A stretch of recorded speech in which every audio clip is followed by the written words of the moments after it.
Welcome to Scoop Owners Thursday. We are riding along.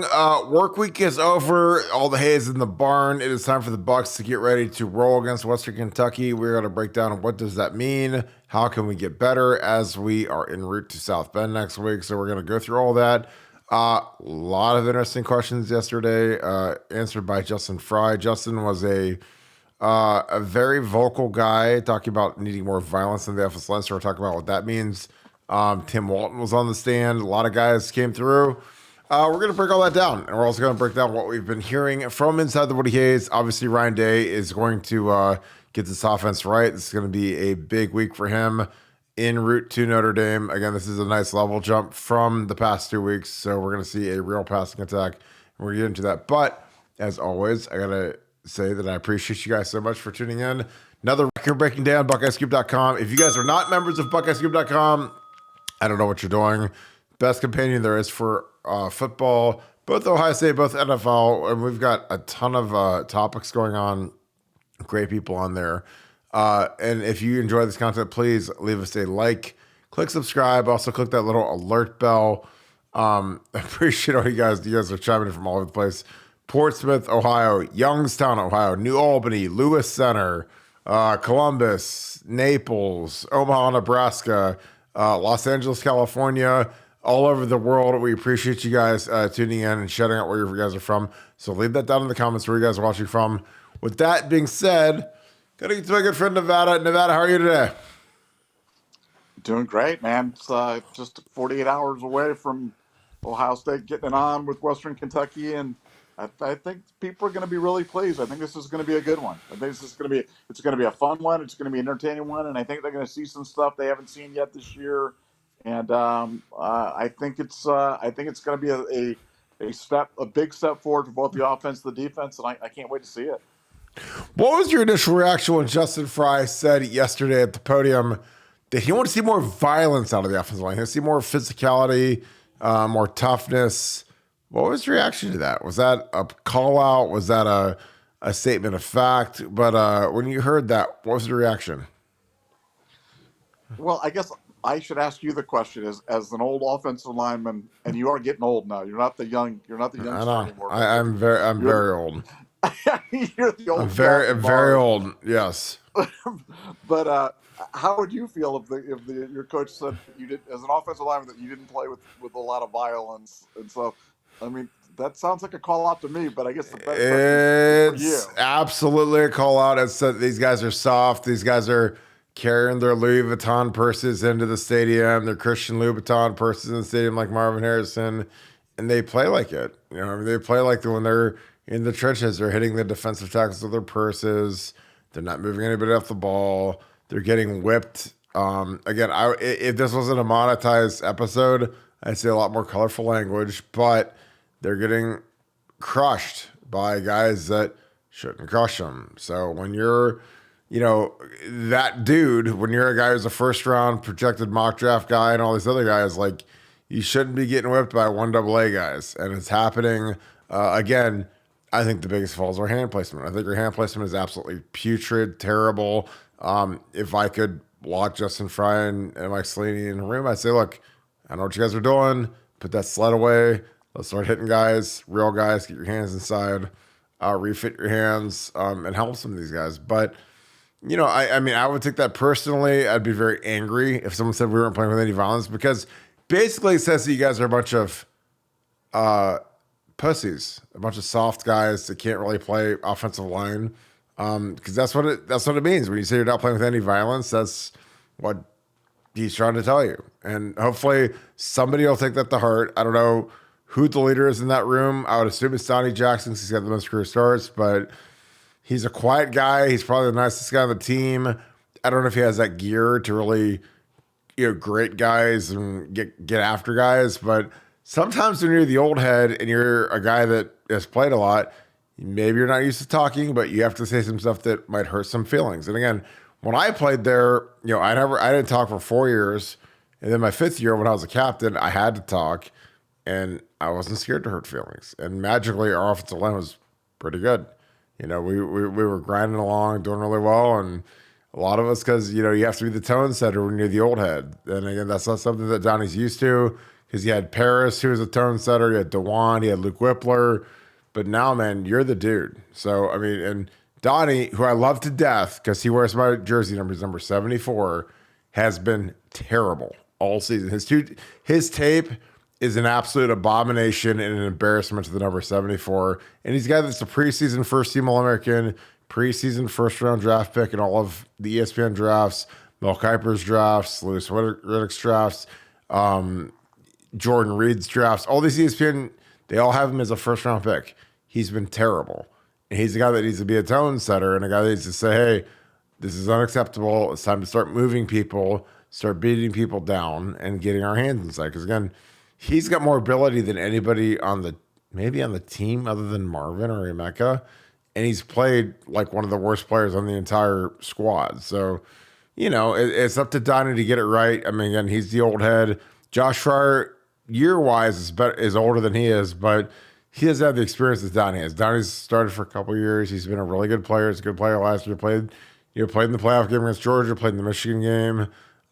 Josh Fryer was a spectator for that, so you got to see the way. But again, sometimes it's not fun to be the leader. Sometimes it's not fun to call guys out and get them a little stirred up and get that consternation going. But I think Donnie's got a shot at that.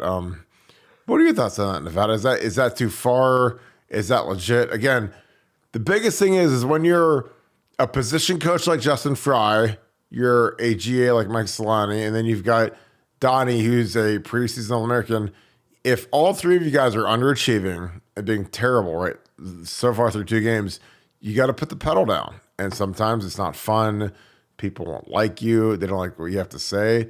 But it's go time, dude. There's no more time to waste because, we need a big one this week. We need a productive step forward because you go to Notre Dame, and again, I don't think Notre Dame's great. They're not. It's not Florida. It's not Bama. It's not USC or Georgia, but they at least have decent players. They're probably not as good as Jack Story and JT2 Malawau, but they're at least better than Youngstown State, who pushed us around, and they're better than Western Kentucky, who I hope doesn't push us around. But what are your thoughts on that, Nevada?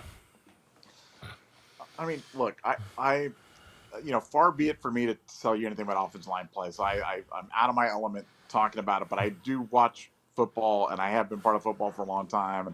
And I just think that, look, we talked all fall camp about how they were moving guys around from left side to right side to first team to third team, from field 1 to field 2. And the benefit was they got a lot of reps, and that was a good thing. It was a pro concept brought in by Joe Philbin. Mm-hmm. But we said that because of all that mixing and mashing and moving, that maybe this offensive line is going to come together a little slower than people might want. And so here we are. It's been 2 weeks. We're going into week 3. And no, the offensive line hasn't gelled as this cohesive, well-humming, well-oiled machine. Should we really be surprised? I mean, we talked about it all fall, and we talked about this. So people that are regular subscribers, people that have been on these podcasts before, no, this is not something that we're just talking about now, just making it up. It's not excuse making. This is what we exactly talked about during fall camp. So to me, not that surprised. Not that surprised that an offense with new tackles, and a new center is coming together a little bit slower. Does Donnie Jackson's specific performance surprise me? Yeah, I thought he'd be a rock. I thought he would be unbelievable this year. And to me, that's on Justin Fry. If Justin Fry can't get Donnie Jackson to play at an acceptable level, then that's on Justin Fry. And if he can't do it, then Justin Fry should resign and go do inspirational speeches or male modeling or whatever it is that Justin Fry does. But it's clearly not coaching these guys up, because Donnie Jackson should be an All-American this year, not a guy that we're talking about being one of the worst players on the roster. That's on the position coach. That's my opinion.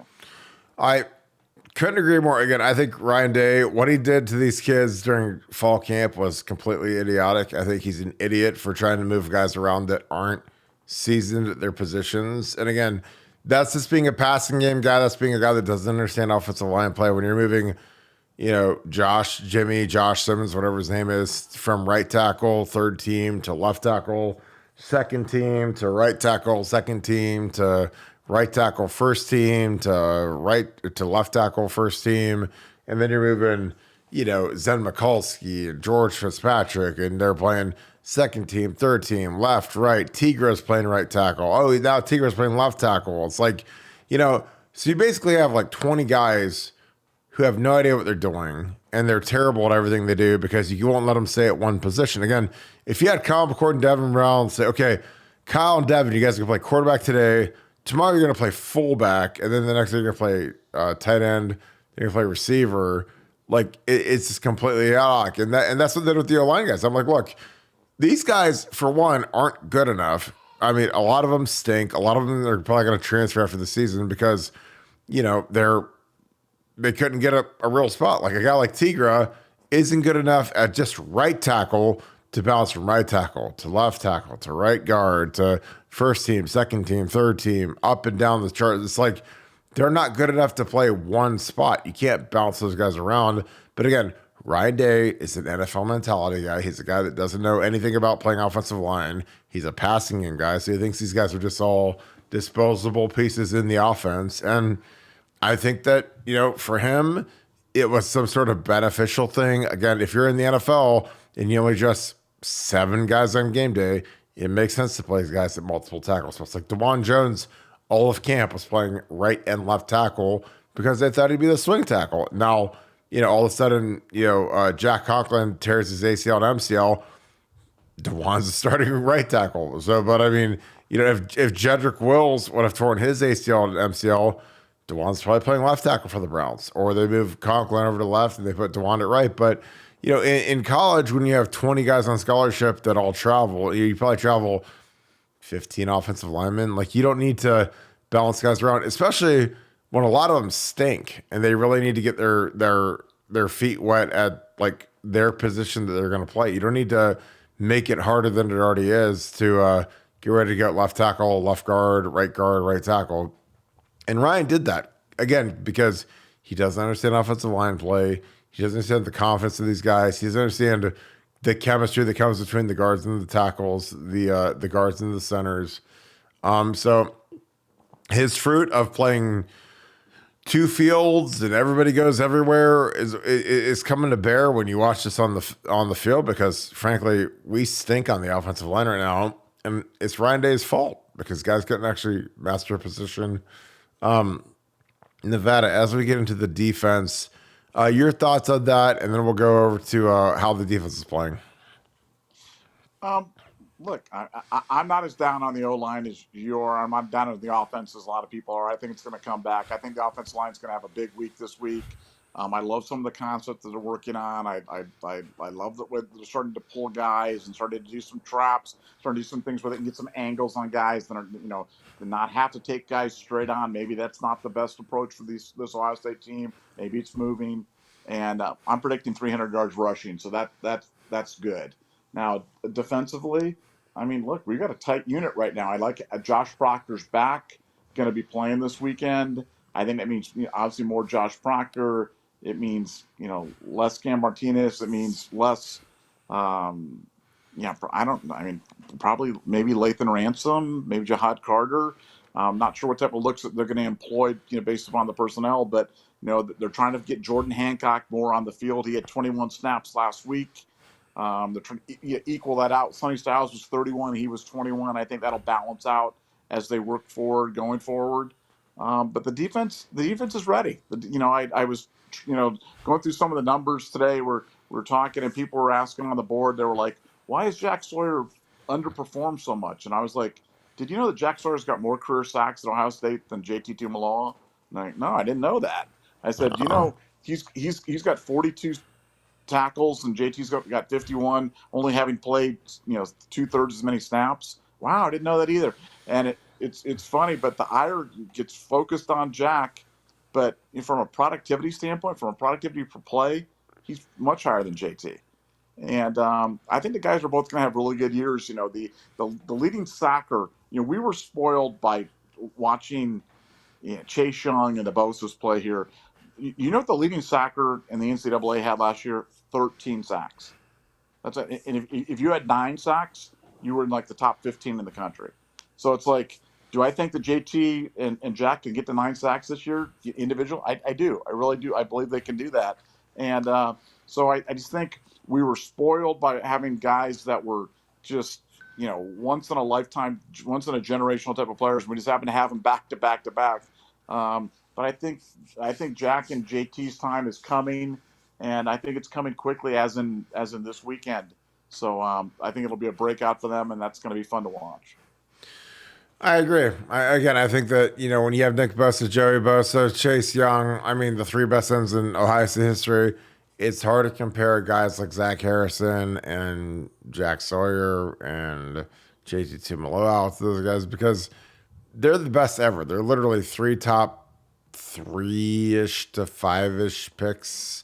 I don't know where Jerry went. I think Jerry went top three, but I know Chase went two. I know Nick went, top three. So again, that's hard. And again, those guys are the best we've ever had. So when you've got guys like Zach Harrison, who's a very serviceable third round pick, you've got Jack and JT. I mean, JT is universally regarded as a first round pick, even if he's not productive, he's not getting home. Every mock draft you look at has JT in the top 15. They have Jack in the top 30. I think it's going to be very interesting to see how these guys play this week. 'Cause frankly, there's ample opportunity to rush the passer. These guys are throwing it all over us. So I'm excited to see, is the pass rush going to be real? Is it going to be one of those things where, we're cage rushing, or we're making excuses, or, no, we're turning these guys loose, we're going to play coverage, and our front four has to get home. So Michael, Jack, JT. That's probably the most fascinating storyline of the entire day for me, because I think that, Jack and JT can have huge days. I mean, this is a game where these guys are going to be, one-on-one with these tackles. They're not playing Penn State. They're not playing Bama or Georgia or Clemson. They should whip these tackles, and they should get after these guys. Now, if they do quicks and they're out in 1 second, then it's a lot different. But, again, I'm excited to see Jack. I'm excited to see JT. These guys get whipped kind of incessantly by our fan base, and I get it because they're Ohio State Buckeyes, and that's kind of what happens. But I think these guys have a real chance to silence their critics this weekend. Nevada, as we get into this, I'm going to break down a film clip real quick. I love this play. Again, empty box, nice easy box, handed to Trey. Again, this is what I love with Trey. When Trey decides, this is his own play, he gets up, presses the line, sees it all kind of break out, and he just breaks it outside. This is like my favorite play because this is like a free, I don't know, 7 or 8 yards, Nevada. Again, not a condensed box, not congested. You've got you got your over here, you got your 3-on-3 over here. Then you got your little short 6-man box. You get your other receiver here.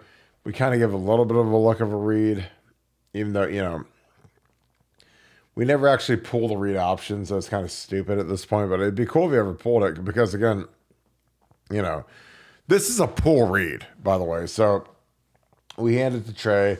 It's probably not an actual pull. It's probably not a real read play. But, if Kyle ever pulled this, the end is crashing down. Now you have him sitting here, but it's just like, this is like 7 or 8 yards of just free money. But your thoughts on that, Nevada? Well, the significance of that play to me, when you watch that play, is just the fact that we didn't pull everybody into the box. We didn't have 9 guys and 3 tight ends and 2 wide receivers all rolling into the box, and so it had become a mosh pit. We basically had, like you said, a nice light box, and you can run it to a nice light box, and look, getting 7, 8, 9 yards with Trey. That we'll do that all day, and I think we'll do that all day against Western Kentucky. I think that's the idea. The idea is spread them out, which benefits your passing game because that's when your passing game's at its best. But that's also when your running game's at its best. So it's the best of all worlds, and then you get the best and the best and the best of all worlds if you actually have a quarterback that will make that read, that will pull the ball out, and then maybe attack the line with a run pass option as he's passing the line. Then the offense goes to a completely different level, but that's like 4-dimensional Spock chess, and we're not quite there yet. But getting better, improving. I think that was might have been the first play of the game. I know it was early, and I remember watching that and going, "Wow, we need to do this all night and let Trey eat or let whatever running back eat because that's something that Ohio State can do and do very well." I totally agree. I think you spread it out. Again, I don't know what has gotten into Ryan Day's mind where all of a sudden you want to bring these receivers in and condense the box and bring more people into the box, but stop doing it. Spread it out.